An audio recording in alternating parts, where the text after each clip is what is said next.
सो hello दोस्तों, welcome to my new vlog. तो ये लद्दाख सीरीज़ का मेरा पहला व्लॉग है। तो अब सब यही सोच रहे होंगे, यार ये कहाँ से व्लॉग शुरू किया, कौन सी जगह। तो सीन ये है कि लद्दाख का प्लान मेरा अचानक से बना था। और लद्दाख जाने के लिए सबसे इंपॉर्टेंट है आपकी बाइक या गाड़ी की फ़िटनेस। और गाड़ी के मेरे टायर सारे वॉर्न आउट हो चुके थे, तो मैंने पहले डिसाइड किया मैं जाके टायर डलवाऊंगा, रिप्लेस करवाऊंगा, उसके बाद अपनी जर्नी कंटिन्यू करूंगा।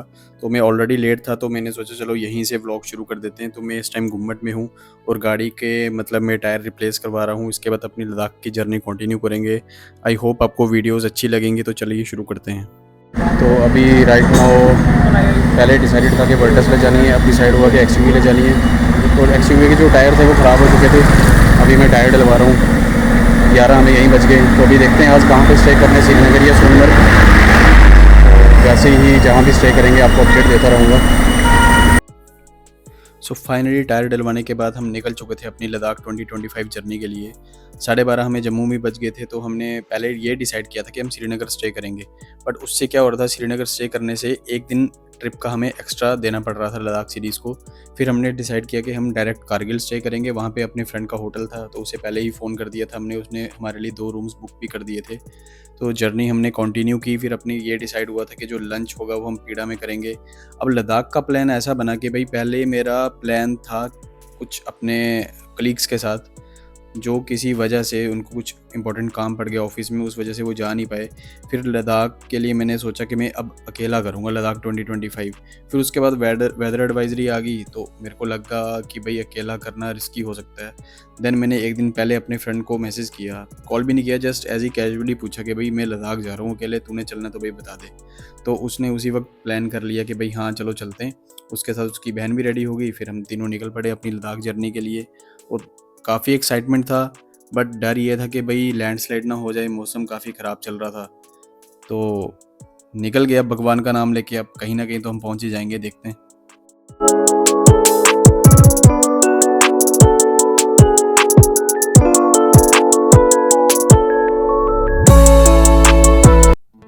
थोड़ी देर में ही चेनानी नाशरी टनल क्रॉस करने के बाद हम पहुंच गए थे पीड़ा। और पीड़ा किस लिए फेमस है आप सबको पता है, यहाँ के देसी घी के राजमा चावल। कोई भी जम्मू से श्रीनगर या श्रीनगर से जम्मू जाता है, यहाँ के राजमा चावल खा के ही जाता है। तो मैं तो जब भी यहाँ से क्रॉस करता हूँ हमेशा यहाँ के राजमा चावल खा के जाता हूँ। तो लंच का टाइम भी हो रखा था, तो हमने डिसाइड किया भाई यहीं से लंच करके जर्नी कंटिन्यू करेंगे। श्रीनगर का जो अब रास्ता है वो आगे थोड़ा ही रह गया था, क्योंकि काफ़ी टनल्स बनने के बाद काफ़ी शॉर्ट हो गया रास्ता। तो टाइम था हमारे पास, तो लंच भी तो कहीं ना कहीं करना ही था। तो हमने डिसाइड किया यहीं से करके आगे जर्नी कंटिन्यू करेंगे। तो ये देखो जी, राजमा में कैसे देसी घी डाला जाता है, इसी के लिए ये फेमस है। बहुत ही बेस्ट क्वालिटी राजमा चावल आपको यहाँ पे मिलेंगे।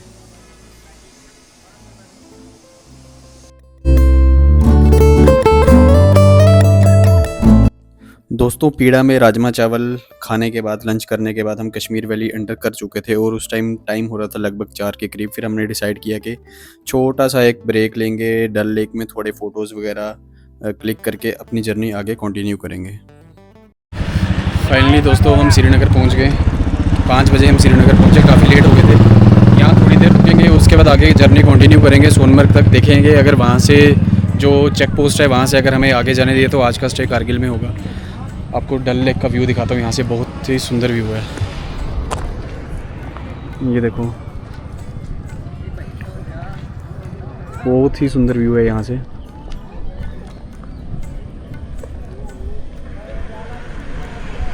थोड़ी देर के लिए यहाँ ब्रेक लेते हैं, उसके बाद निकलते हैं आगे, अपनी जर्नी कंटिन्यू करेंगे। टाइम कम है, शायद से सोनमर्ग चेक पोस्ट का टाइमिंग 5:30 बजे, बट हम ट्राई करेंगे निकलने का।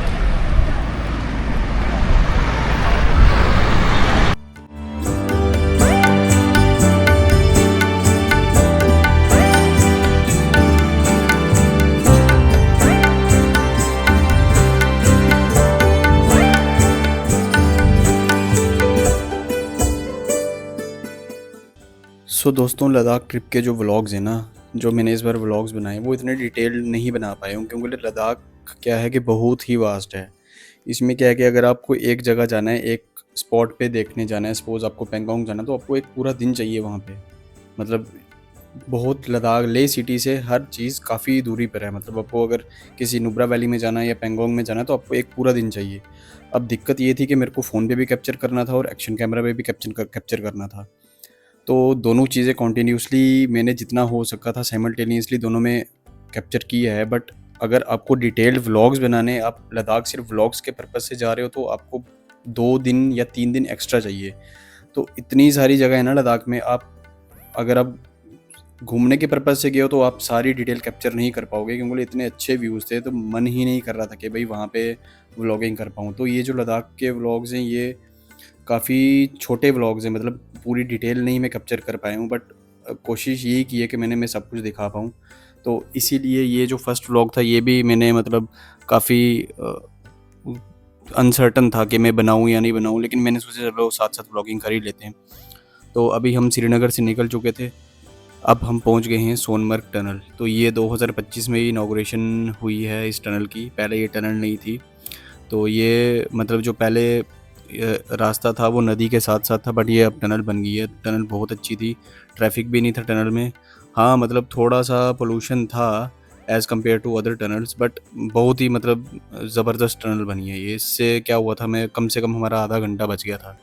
तो टनल से जैसे ही आप बाहर निकलोगे आपको मतलब बिल्कुल ही टेम्परेचर चेंज और बिल्कुल ही अलग ही व्यू देखेगा। आप जैसे देख सकते हो बहुत ही सुंदर व्यू था टनल के बाहर का।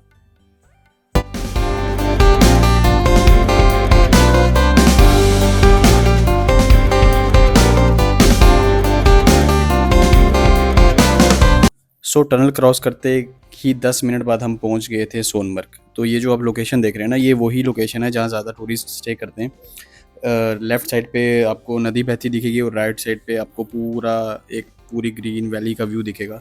ये इसी रोड के मतलब लेफ़्ट साइड पे ही काफ़ी होटल्स वगैरह भी आपको दिखेंगे। इवन अब सोनमर्ग में लग्जरी होटल्स भी आ चुके हैं, रेडिसन भी है। 4 पॉइंट्स करके एक होटल है जो श्रीनगर लोकल सिटी में है, बट अब मैंने यहाँ पे भी उसका बोर्ड देखा था, वो भी यहाँ पे बन चुका है।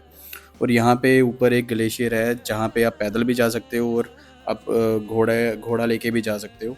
तो अब इसके बाद आता है सोनमर्ग सिटी।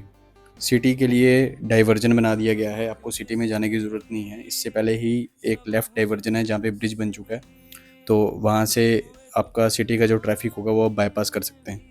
तो यहाँ पे थोड़ा सा हमने ब्रेक लेके थोड़ा व्यू एंजॉय किया, आपको भी दिखाता हूँ व्यू।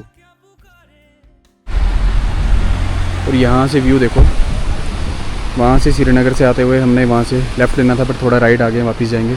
यहाँ की मैं वीडियो नहीं बना रहा, यहाँ आर्मी ट्रांजिट कैंप है, बट यहाँ व्यू देखो, नीचे कैंप साइट्स भी हैं, बहुत सुंदर व्यू है। कैसी ये अदा है जान सा, एक नाम बस साहिबा साहिबा। यहाँ से डिसाइड किया यहाँ से निकलते हैं। तो अगर चेक पोस्ट से नहीं जाने दिया तो आज तो यहीं स्टे करना पड़ेगा हमें सोनमर्ग में।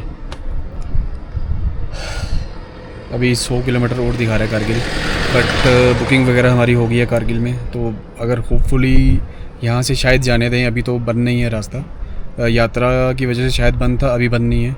जोजिला पास खुला हुआ है, तो इन केस अगर यहाँ रोकते हैं तो फिर यहीं रुकना पड़ेगा।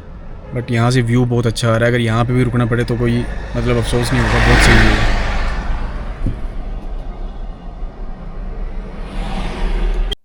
सोनमर्ग ब्रेक लेने के बाद हमने जोजिला पास की चढ़ाई शुरू कर दी थी। और आप ये जो नीचे देख रहे हैं लाइटनिंग, ये जो है ये बाल्टल बेस कैंप है, और यहीं से कैंप के थोड़ा आगे जोजिला टनल भी बन रही है जो जोजिला पास को बाईपास कर देगी। तो जोजिला पास की हाइट लगभग 11,600 फीट के करीब है। मोस्टली जो टूरिस्ट व्हीकल्स हैं, जो टैक्सीज़ हैं, वो रात को जोजिला क्रॉस करती हैं क्योंकि ट्रैफिक कम होता है रात को। बट मैं रिकमेंड नहीं करूँगा रात को क्रॉस करने के लिए। हम तो लेट हो गए थे तो हमारी तो मजबूरी थी, क्योंकि लैंडस्लाइड कभी भी हो सकता है। अभी तो जोजिला जब 2022 में मैं आया था रोड बहुत ही ख़राब थी, अभी फिर भी रोड थोड़ा बन गया है, मतलब टाइल्स लग चुकी हैं, टाइलों वाली रोड बनाई है यहाँ पे, ऑल वेदर रोड बनी है। पहले तो 6-6 महीने जोजिला पास बंद रहता था, अब तो मतलब 3 या 4 मतलब 3-4 दिन में ये खुल जाता है जब स्नोफॉल होता है। तो अभी तो जैसे जैसे हम ऑल्टीट्यूड गेन करते जा रहे थे काफ़ी ठंड होती जा रही थी।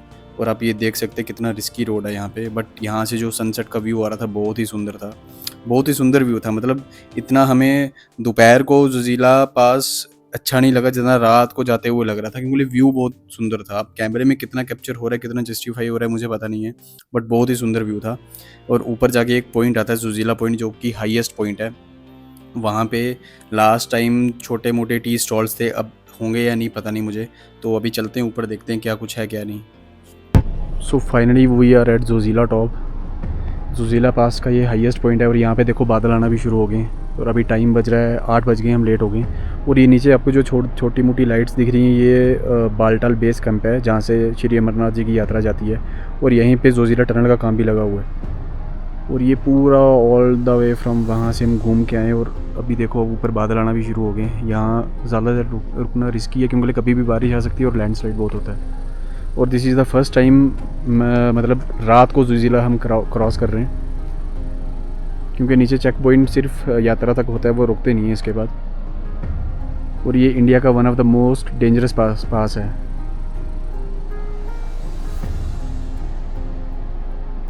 तो अपनी जर्नी आगे के लिए कंटिन्यू करते हैं, आगे जाके थोड़ा चाय वाय पियेंगे कहीं पे, उसके बाद आगे का अपडेट आपको देंगे। आज हमने कारगिल में रुकना है, हमारी बुकिंग भी होगी और कल सुबह हम ले के लिए कंटिन्यू करेंगे।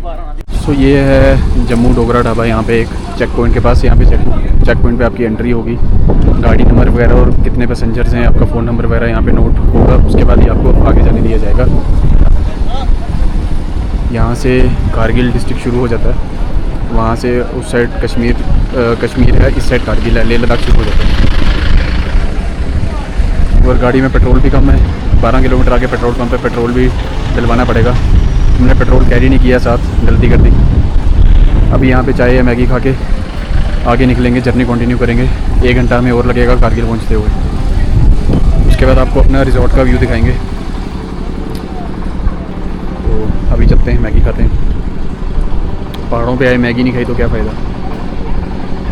सो फाइनली वो यार दरास, अभी टाइम हो रहा है 9:15। यहाँ से कारगिल हमें 45 मिनट्स और लगेंगे। और यहाँ पे ये दरास जो है सेकंड कोल्डेस्ट इनहेबिटेड प्लेस है वर्ल्ड में। लास्ट टेम्परेचर मेरे ख्याल मिनिमम 65 टू -65 और 45 डिग्री क्या था। अभी यहाँ पे मौसम ठीक है, ऐसे मतलब फील नहीं होता कि इतनी ठंड है, बट जो मिनिमम ड्रॉप है वो बहुत कम जाता है यहाँ पे सर्दियों में।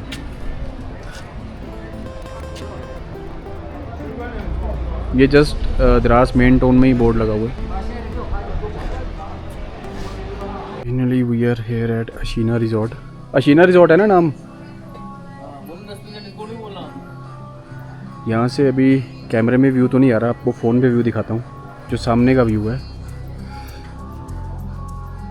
ये फ़ोन में व्यू देखो आप। ये नाइट मोड में मैंने फ़ोटोज़ पिक्चर्स क्लिक की हैं, पूरी स्टार गेजिंग हो रही है यहाँ पे, बट ये कैमरा जस्टिफाई नहीं कर रहा है, यहाँ व्यू नहीं आ रहा है। सुबह आपको यहाँ सामने से व्यू दिखाऊंगा। एक्चुअली ये अशीना रिजॉर्ट जो है कारगिल मार्केट से जंस्कार रोड पे 15 किलोमीटर अंदर जाके है। ये हमारे फ्रेंड का है, तो इसलिए हमने डिसाइड किया कि हम यहीं स्टे करेंगे। हमने बुकिंग पहले से कर रखी थी। सो रिजॉर्ट से कुछ ऐसा व्यू आ रहा था, ये मैंने फ़ोन के कैमरे में कैप्चर किया है। जो एक्शन कैमरा था उसमें ये आ नहीं रहा था। तो मतलब बिल्कुल सामने इतना बड़ा पहाड़ था और हमें मतलब रात को नेकेड आई से भी वो दिख नहीं रहा था, इतना इतना डार्क स्काई था। तो मैंने सोचा फ़ोन पे कैप्चर करके वीडियो में ऐड कर दूँगा, तो आप देख सकते हैं कितना सुंदर लग रहा था रात को। और अब टाइम काफ़ी हो गया था, तो आगे ले के लिए कंटिन्यू भी करना था। तो ये जो फर्स्ट व्लॉग है यहीं एंड करते हैं और सुबह मिलते हैं न्यू व्लॉग के साथ। Bye bye.